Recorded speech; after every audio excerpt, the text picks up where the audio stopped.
নমস্কার বন্ধু, কেমন আছো? আশা করি ভালো আছো। তো আমি আর মিষ্টি মানে আজকেও কাজে আছি। আর কালকে রাতে বহুত বৃষ্টি হয়েছে বলে আজকে একটু যে দেখতে আমাদের দেরি হয়ে গেল।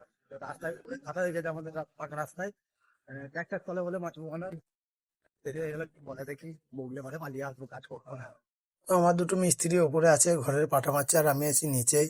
তো মিস্ত্রিকে আমি বলছি তুমি আছো ডালে, আমি আছি খালে, দেখা হবে তোমার সঙ্গে আমার মরণ কালে। মিস্ত্রি বলছে ঠিক আছে তাই হোক। আজকে আমার মিস্ত্রি খেতে চলে এলাম, এখন বাজে 12:15। তো বাড়িতে চলে এসেছি, বাড়িতে এসে এই তো ভাত, কালকেকার ফ্রিজে ভাত, আর এখানে তরকারি আছে। তো ভাত আমি এখন খেয়ে নিই, তারপরে আবার দেখা যাচ্ছে। এবার এখন ছুটি হয়ে গেল, আমরা বাড়ি যাচ্ছি, বাড়িতে চান টান করবো, আর রান্না টান্না করবো, কিন্তু ঝামেলার ব্যাপার আছে। তাদের ছুটি হয়ে গেল, বাড়ি চলে এলাম, বাড়িতে এসে চানটা করে নিলাম, চান করে ভাতটা চাপিয়ে দিয়েছি। আজকের মতন ভিডিওটা এখানেই শেষ করছি। ভিডিওটা যদি ভালো লাগে লাইক করবে, কমেন্ট করবে, আর ফেসবুক থেকে দেখলে ফলো করে দেবে, ইউটিউব থেকে দেখলে সাবস্ক্রাইব করে দেবে। দেখা হচ্ছে পরের ভিডিওতে। টাটা।